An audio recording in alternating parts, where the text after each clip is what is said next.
Kapil, welcome to the show. Thank you for having me. Absolutely. So it's a pleasure for me to have you on the show because it really explores the intersection of technology, brand, and art. But I think that this episode is a little bit different because you're kind of familiar with two domains that I know really well, which is obviously kind of the business and brand world, but also the golf world. As I used to play kind of really competitive golf. And when I looked deeper into you, I realized that you also kind of worked with a lot of golfers, which I'm hoping to say help in the underlying connections between, artists, elite athletes, business people who really understand the truth and understand kind of maybe the lies that society purports onto people. Sure. So with that, let's get started. I don't have any questions. Set to go, which is really rare for me. But I drawing some inspiration from what you have written, I just wanted this to be kind of spontaneous. So let's get into it. The first thing that I have written here is The Only One, which I read in one of your pieces. And I just kind of want to explore that within the context of brand and art and kind of, athletes. Okay. I think I know what you mean, but I will preface this by saying that whatever question you have that's related to one of my writings, you'll have to fill me in on the context because I don't remember anything that I write. And I get a lot of questions about my writings, and it is assumed from the question that I'll know exactly what they're talking about, and I right. don't. So just give me some context, if you would. Yeah. So I read that this idea of the only one, like places like Augusta National and people like Tiger Woods. Yes. Are one and of their own, and they're completely unique to themselves. And I see this parallel right. also in brand. Like Apple is the only one; there is no other. Yes, right. That's correct. And I would just like to explore this idea and what this means, and how people can overcome this obsession with competition and get to this place of trying to be the only one. And I think it's about examination. If you look at things from a very logical and fresh perspective, without the sort of conditioning that we are subject to in this society. If you look at competition, I find competition to be a very meager approach to things. Because when you look at things from the standpoint of competition, essentially the question that you are asking is, how is it that I can better another? And that would be fine if bettering another allowed you to reach to an ultimate possibility. But I don't think it does. Bettering another, that question essentially just allows you to strive to get 1 inch better than somebody else. And once that 1 inch is accomplished, the game's over. And that I find to be very boring and uninspiring. I mean, I don't really care who wins, to be honest with you. If you win by 30, then I'm interested. If you win every single time, then I'm interested. If you're the best that history's ever seen, then I'm interested. But if you look on the PGA Tour, every single week a new guy wins, I find that boring. Because what that tells me is that the PGA Tour players have not differentiated themselves from one another. They've become one another, which is typical in the setting of professional athletes and also in the setting of business. Whatever environment or whatever petri dish that you are in, you will drift towards the mean. You will conglomerate towards an accepted reality. Differentiation is very rare. Human beings become their environment. So I don't think that it's a coincidence that when Tiger was at his peak, he did everything alone. It wasn't a coincidence that he would come out to play practice rounds, at the break of dawn when no one was around, and he would leave, and nobody would ever see him. If I'm not mistaken, I believe he changed his shoes in the parking lot, or he he wouldn't stick around to socialize, and he would go to the far off part of the range. Those are not coincidences.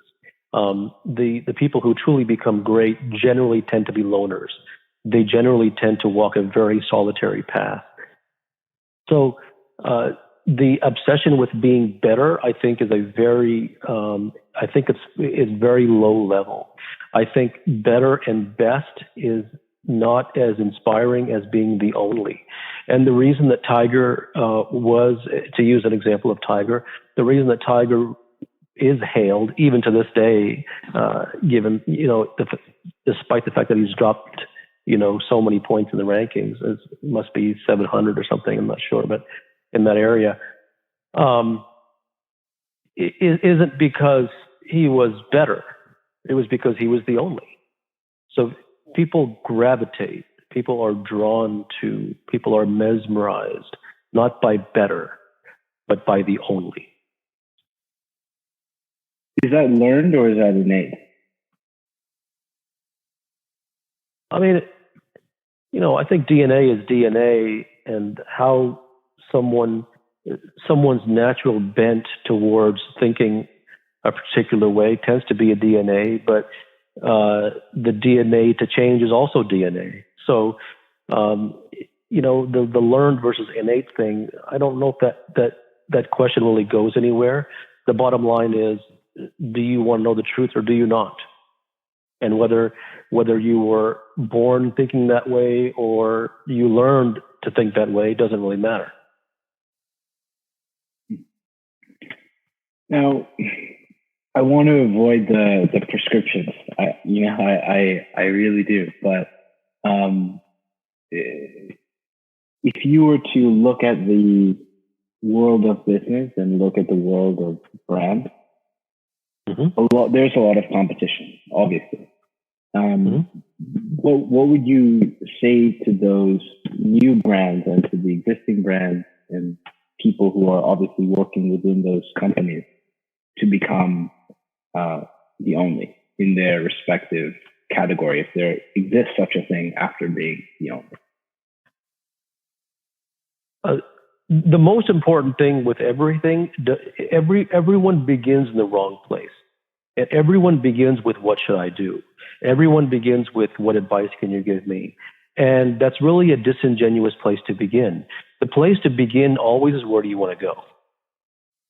That is the number one thing to begin with, because I could shower all kinds of advice and insights onto a particular human being day and night.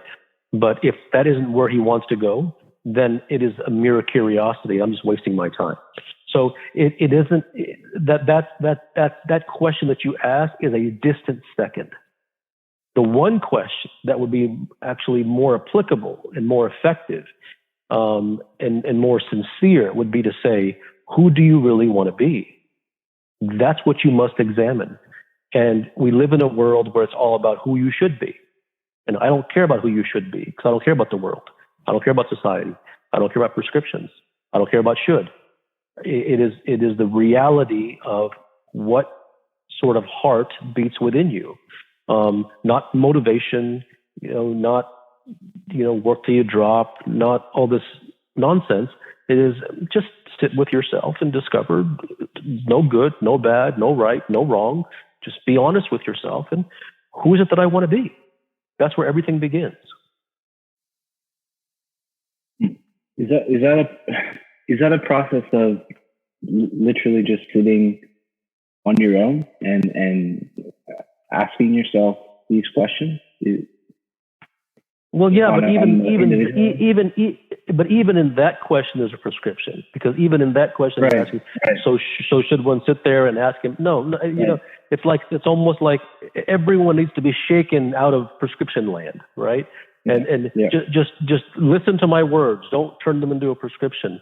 Look, who do you want to be? There's no what room should I sit in? Should I ask it out loud?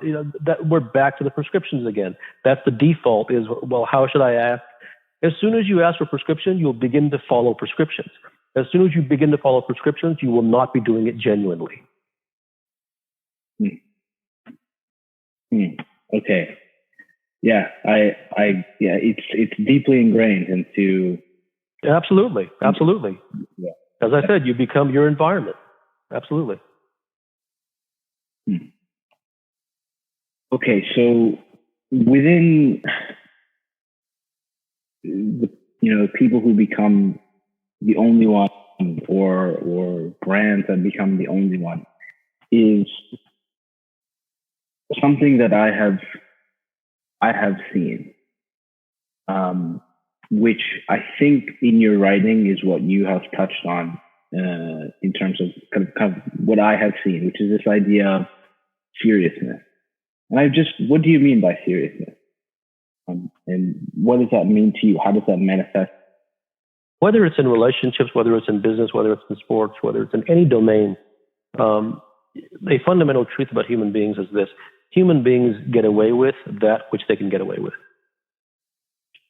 And wherever they don't have to own up to something, they won't own up to it. And it's very important for me to say at this juncture, having said that it isn't about owning up to it. It isn't about the fact that you should own up to it, or it's wrong that you didn't own up to it. That has nothing to do with anything. There's no right or wrong here. There's no morality, right? It's all about effects. Now, the effect of getting away with what you can get away with and not owning up to anything, the effect of that, the natural consequence of that, is that things begin to fall apart. When things begin to fall apart, then one begins to then feel the effect of the thing having fallen apart, and that forces him to then get more and more serious. So it isn't until one gets deadly serious and that he's all in, that he genuinely wants to, address the issues or whatever it may be, that things really get going. Everything else is just sort of, it's going through the motions. It really isn't. It really isn't genuine, and it's going through the motions because there really is no impetus to change. So man doesn't change until he's on the edge of a cliff with a tiger chasing him. And that's just his nature.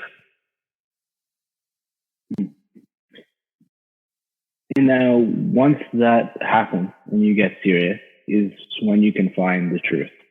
Is that right? Yes. When you're serious about something, then you tend to exhibit the behavior naturally, not by behavior modification, but naturally, to exhaust all options because you feel like you have no choice. Now, is that necessarily when you reach this point of everything falling down? I can understand this in the context of like the individual life. I've even seen it in my own life where, you, as you said, you're up against the cliff, right? And you're staring death or whatever it is in the face. And this is not something that most people want to happen. It's just a circumstance that makes them feel this sense of seriousness, and then they have to discover the truth. It is absolutely necessary, right? By definition. Now, yeah, I know what you're asking. I know what basically you're saying, does everything have to fall apart? Well, it isn't. Exactly. It isn't about everything. It is what it's about is. It has to fall apart enough for it to have an impact upon you. And so there's always a threshold. And whatever that threshold is, it is. However high or low it is, it is. So there is a threshold beyond which it is no longer acceptable. So whenever that threshold is reached, that could be called everything, that could be called a little bit of a thing, that could be called a medium number of things. It doesn't matter. Once one's threshold of acceptability is reached, then he tends to take stock. And obviously the same for business and brand, because these are just these are just kind of abstractions of the individual self. Yeah, the DNA of a brand is the DNA of the individual who begins the brand. Right. What is a brand to you? What is a great brand to you, and what is a bad brand to you? You know, honestly, I don't. I'm not a business guy. I've never really thought in terms of business terms with anything. I look at things from a human perspective.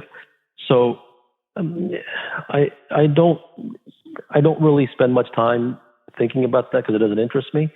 I will only say that a human being who does not compromise in whatever his vision is, regardless of what the world may think, I think that person is going to create probably the ultimate brand. Now, this idea of struggle versus, success, and with this like obsession with hard work and all this effort, which I have sort of subscribed to be honest, because perhaps I've been swimming in the water and not realizing that I'm swimming, so to speak. What is that, and why is there this obsession, in your opinion, with so much effort and so much hard work, which I guess in a way harkens back to this idea of competition? Because if you can't offer the truth, you begin to offer surrogates for the truth. So if the truth is,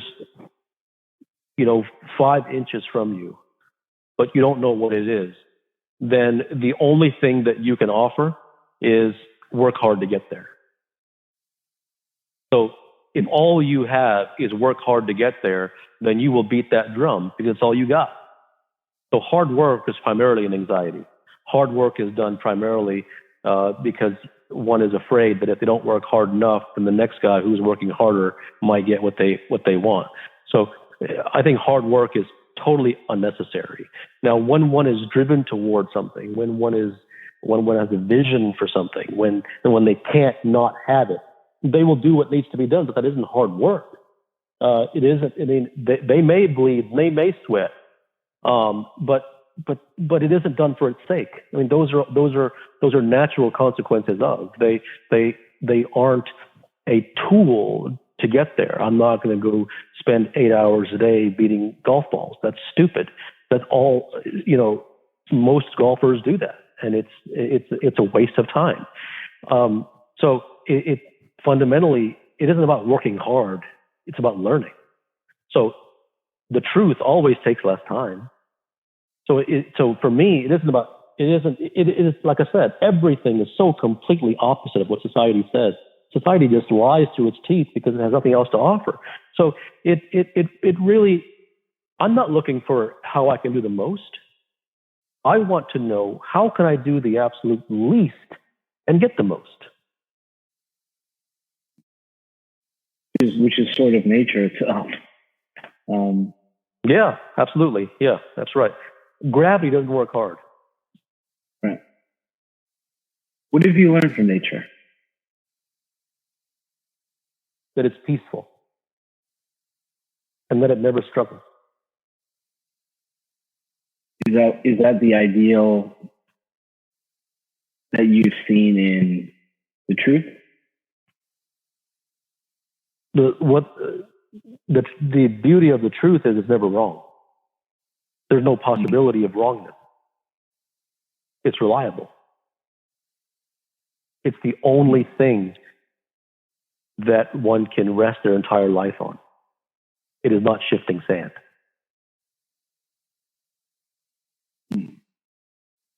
Ooh, it's hard for me to hear these things and not ask for prescriptions. It's so deeply ingrained for me to want to ask, how do you do this or how do you do that? And it is very important to understand that my approach to introducing the idea of no prescriptions is not a prescription in itself. So it is not that make sure that you don't have a prescription. That isn't the point. The point is to understand why. The point is to understand that when you ask the hows, when you ask someone to prescribe you the 5-step plan and the 7-slide, PowerPoint presentation, right? And the 3 Ds and the 4 Cs and all this just garbage. What happens? What is the effect? What is the effect? The effect is you will go down the road of following and then checking to see if you were doing it correctly. And when it doesn't work, you will come back and say, well, did I not do it correctly? And then the person will say, yes, it wasn't quite correct. And then you'll go back and modify it. And you'll say, well, that's maybe good, maybe not. And forever and ever and ever and ever, you will be lost in the how. You will never, ever get to the there. What are the interferences? Which is precisely where everyone is. Look at where everyone is in spirituality. Meditating for, 100 years, and what do they have? Nothing. They have nothing. They do mindfulness and go to these conferences on mindfulness and wear lanyards and say, yes, sir, and hire these gurus and get a meditation instructor. It's a joke. The meditation instructor is nowhere. The guru is nowhere. No one is anywhere. They've just signed a contract for a lifelong slavery to following prescriptions. Which is an ordinary life. It's a miserable life. Absolutely. Sure. So what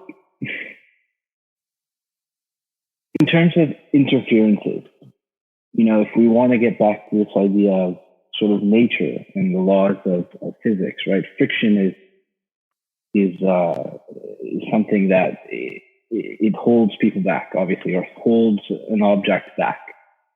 What are the interferences that you have come to see and learn through your experience? Prescription is one of the largest interferences. Belief is another interference. Dependency is interference. Thought is interference.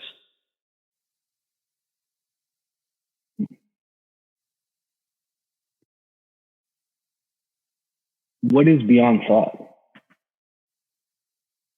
Clarity.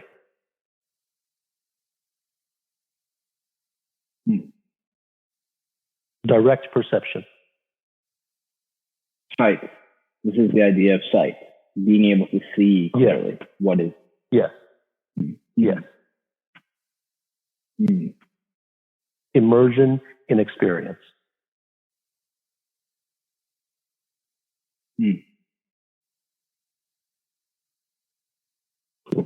Now,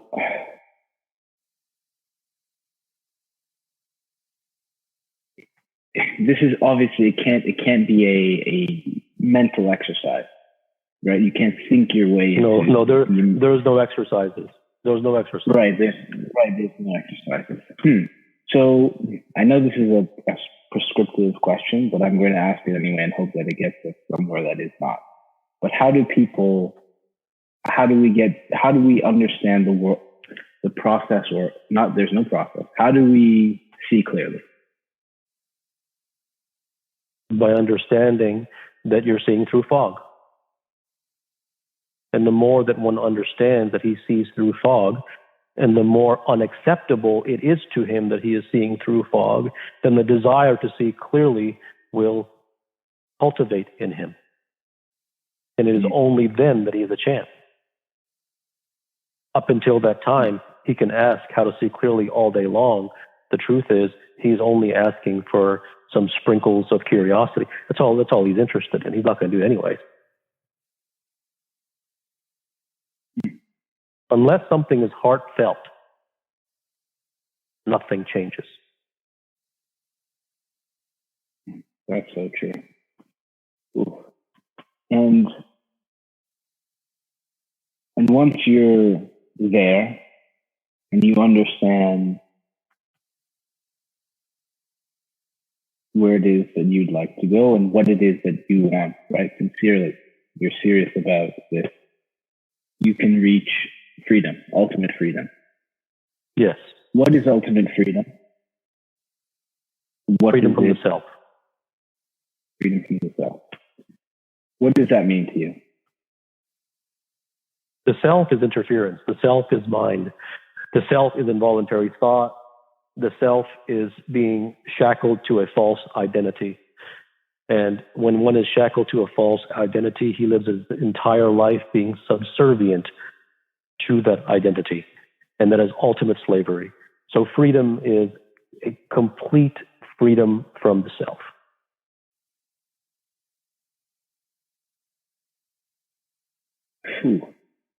That's very interesting, because when you say this idea of slavery and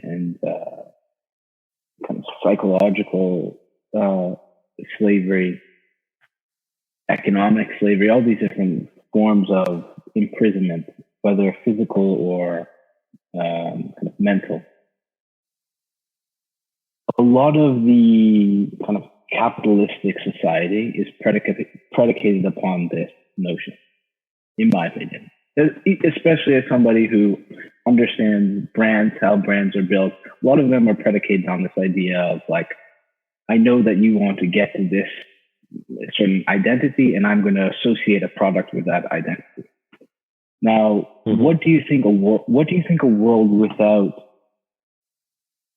This is going to be kind of a weird question. What do you think a world without this type of psychological enslavement looks like? Is that possible to ever come about? And there's another question, but I'll ask it after. The transformation of one individual is a transformation of the world. If you approach things from the standpoint of the world, nothing happens. You must approach things from the standpoint of one individual. To seek world peace is an escape. Yeah, I agree with that. You see that with, in a lot of these cult kind of movements and these political things and other type things, and I think that idea goes back to the idea of the only one again, right? You cannot be the only one, obviously, if you are trying to change a group of people. There's no group anything. The group anything is dead before it begins. There's no group enlightenment. There's no group meditation. That's just a game. Okay. If you're dead serious, you'll do it alone.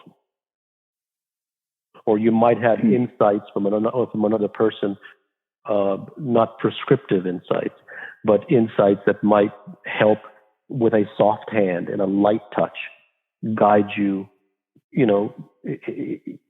back towards the truth about your essence. But there's no getting together with a group of 20 people and going to a retreat. That's literally a joke. I 100% agree with you. Where I get a little bit confused is in this thing that pops into my mind, which is great things in humanity have happened through groups of people coming together to create. Where the like idea what? may have like what? Okay. Give me an example. Sure. So all of the infrastructure around us, the roads, the electricity in the place that I am right now, the construction of this home that I'm living in was put together by a group of people. Where it may have come from the mind of one person, or the inspiration of one person, or the truth of one person, but it was put together by a group of people, which is where I struggle to see. I understand the truth that it is found in the individual, and it can't be found in the group. Those are two different things. I mean, if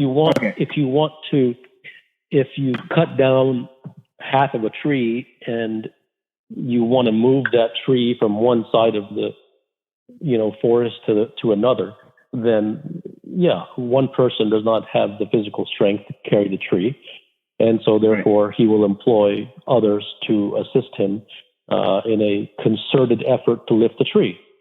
That's not a problem. I mean, that's a mechanical thing. That is the input of skill towards a common goal, right? Things that are mechanical are not the things that I'm talking about. When you build a house, one guy's hammering the nails, the other guy's putting up siding, the other guy's, making the driveway. That's not what I mean. And even in those things, each person is just doing his own task anyways. So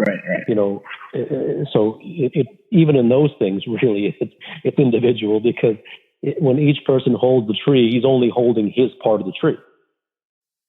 And if he tries, the person who is holding his part of the tree, if he tries to help the other guy hold his part of the tree, it'll fall. So if the guy who's an expert at roofing, he goes and tries to build a driveway, he'll do an ineffective job at building the driveway. So even in the mechanical sense, it really isn't a group activity. It is from the outside looking at it, but if you look closely at it, it is individual. You don't have two guys hammering the same nail. Yeah. If you did, they'd hammer each other. You're absolutely right.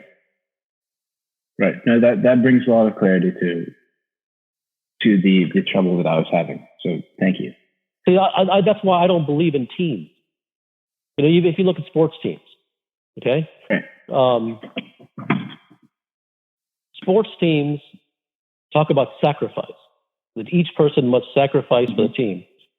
I fundamentally reject that idea, because what is the effect? The effect of that invariably is that what someone's talents are never respected and never used for the output of the team.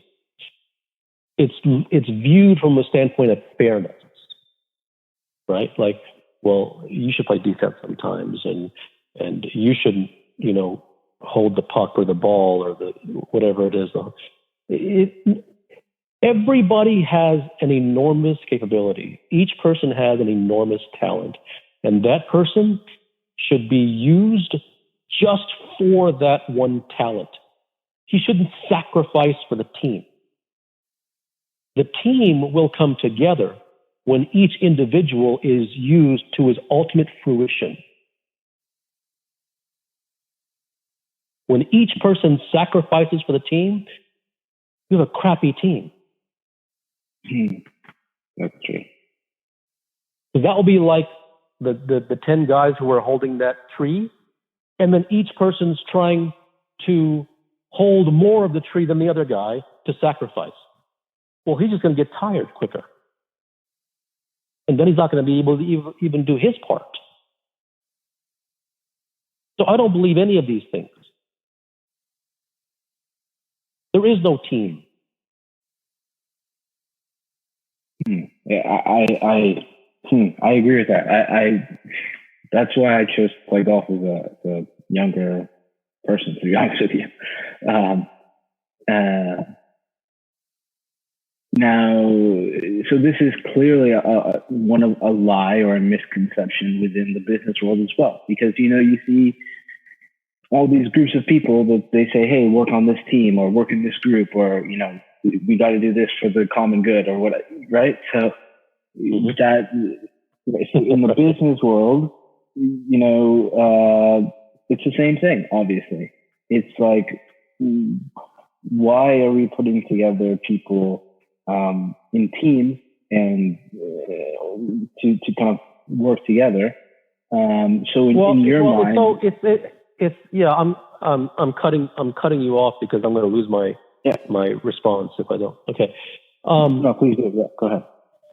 Okay. Listen, this is so disingenuous. I want to do it for the common good. Okay. Why do you want to do it for the common good? I'm going to ask you that question, not necessarily that you want to do it for the common good, but what you think the person who does build the team building, all this just ridiculousness. What do you think they would say that why they are doing it for the common good? I think that they would say that they want. They've never been asked that. It's almost a sacrilegious question. Nobody would ever ask that. Nobody would ever say, "Why do you want to do it for the common good?" It's so accepted. That's so. How could you ask such a foundational? How could you attack such a foundational thing? Well, I'm attacking it. I'm asking it. Right. What do you think okay. they would say? Okay. So I think this is. Well, I'm not going to give specific examples, but I think that the person would say that, oh, of course, the common good is because I want the good of the species, the good of humanity, or whatever it may be. Fine. Why? Well, inherently, it's selfish. They want to feel good, of course. That's right. Okay? So let's be honest. Let's cut the crap. Let's stop the nonsense. Quit the kumbaya. Look directly in the eye and let's speak the truth. Stop the nonsense. All right? The reason that you want it for the common good is because you want to feel good that you did something for the common good. Right? Yeah. Now, there is no accusation there. There is no condemnation there. It is just the absolute truth. That isn't good, that isn't bad, that isn't wrong, that isn't right. It's nothing. It is the truth. Let's begin there. The only reason that you want to do for the common good is because it makes you feel good. And if doing for the common good made you feel bad, you wouldn't give 2 cents about the common good. Absolutely. All right? So let's speak up. Stop the nonsense. All right? Okay. So if you're doing it for yourself anyways, then wouldn't you do something that's more effective? The reason that you're doing it, well, if doing it for the common good is for you, and doing it for yourself is also for you, absolutely, yeah. Then if I've taken away the curtain that you're hiding behind, and you're exposed, now, wouldn't you now want to do things according to their effectiveness and no longer according to the scam of doing it for the common good? Now that it's all been out in the open? Right. Effectiveness over appearance. That's right. Yes, sir. Yeah. Yes. That's good stuff. Okay. Put things on the table. Put things on the table. Speak the truth. And the reason why people don't speak the truth is because everyone's self-righteous. This society is a self-righteous scam. Because the second that someone says that I'm doing it for the common good because that makes me feel good, society will come down on him and say, well, you're just being selfish. How dare you do it for yourself? That's why you can never win with society. This is why you must mentally leave society.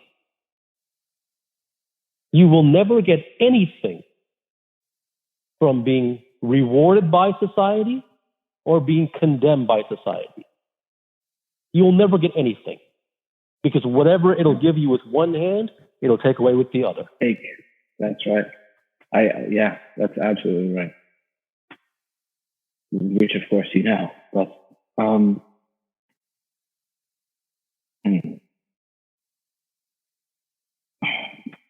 the idea that people, the social science kind of mumbo jumbo, which is mumbo jumbo, if we're talking the truth, is, in my opinion, mumbo jumbo.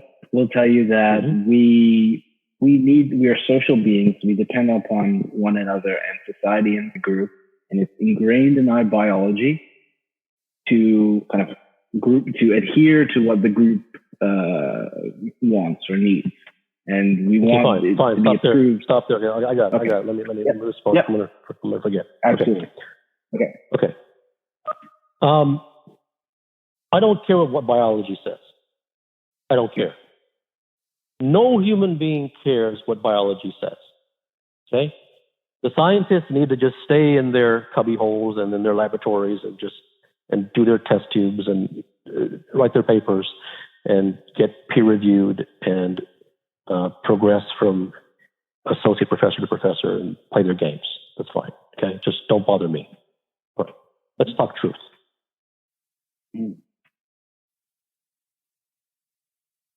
Human beings only care about how they feel. If That's true. biology says that, let's say biology says, okay, we're social human beings. Fine, let it say that. If I'm told by some scientist that it is your biological nature to be a social human being, but I gain more peace, more freedom, more joy, whatever, by being alone, what the hell do I care what my biology wants? I will leave my biology this afternoon.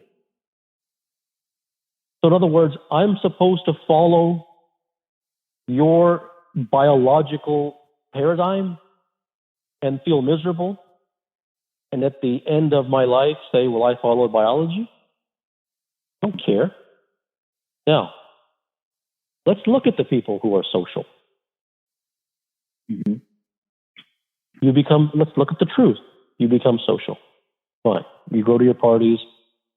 You talk about nonsense. You laugh about nonsense. Right? You have your alcohol. You say whatever silliness you want to say.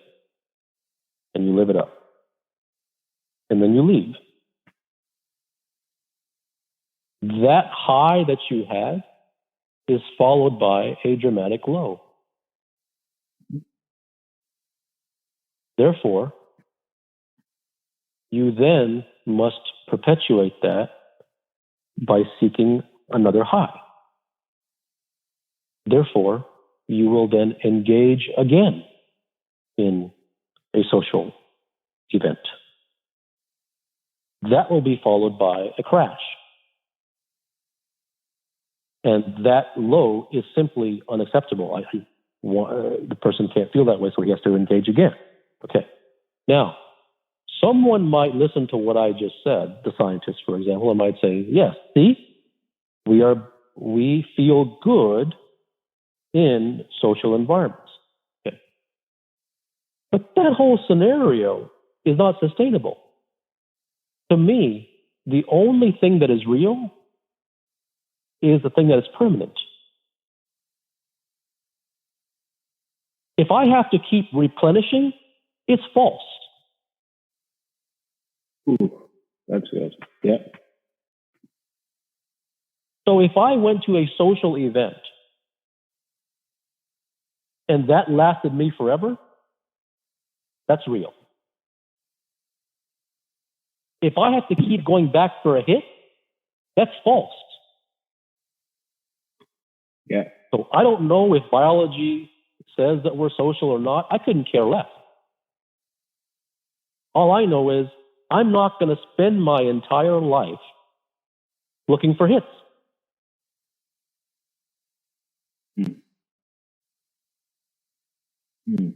That's absolutely right. And I can in my mind, like I think about things a lot through the lens of brand and business. And I can, in my mind, I immediately think about brands and businesses that try and get hits from customers, so to speak, instead of creating kind of something that's permanent in their life or in their own lives, right? Because it's selfish at the end. Yes. Selfish is not allowed. Yes. Now, I realize this idea of prescriptions, and in my mind, when you're talking about hits, as false and permanence as truth. To me, that sounds not like a prescription, but like a principle, which could be one and the same. I don't know. Maybe my intellect is trying to fool me. I don't know. Mm-hmm. But have you through your journey, have you learned principles of the truth? Yeah, I guess you can call it what you want. I would say that, I look at the truth as something that works, and it works every time. And I have found to take it even deeper. I would say that the thing that might work or might not work is a prescription or a technique. And even when they do work, they don't work forever. So the work versus not work, the something might work versus it might not work, only applies to non-truths. The idea of working versus non-working never applies to truth, because truth never doesn't work. It's the truth. So I guess you can call that a principle if you'd like. You can summarize it that way if you'd like. But the truth is always real, and the truth is always permanent.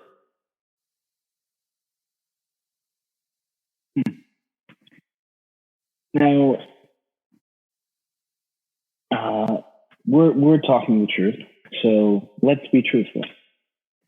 Large reason why I asked you to be on the show and to participate in this discussion is, if we really drill down to it, is selfish on my part, of course, because I would like to understand the truth. If I'm honest with myself, I'm probably, I'm definitely not a free person in my own mind to a certain extent, and I'm certainly not the only one. But I would say that I seriously seek the truth. Now, I'd like to bring a close to this conversation with which is going to sound like a prescription, but as somebody who seeks to find the truth in my own life, and as somebody who would like to understand, it's going to sound weird, but how to bend the world at my will, the world around me. Where should I? Because should is a prescription, but what is the journey? Maybe is the question that I'm seeking to ask. I don't know. Perhaps by discovering what is not okay with you. Yeah.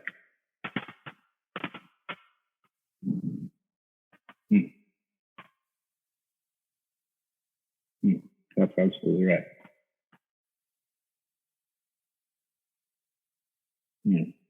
Now, in the context of a business or a brand, that would be the exact same question, of course.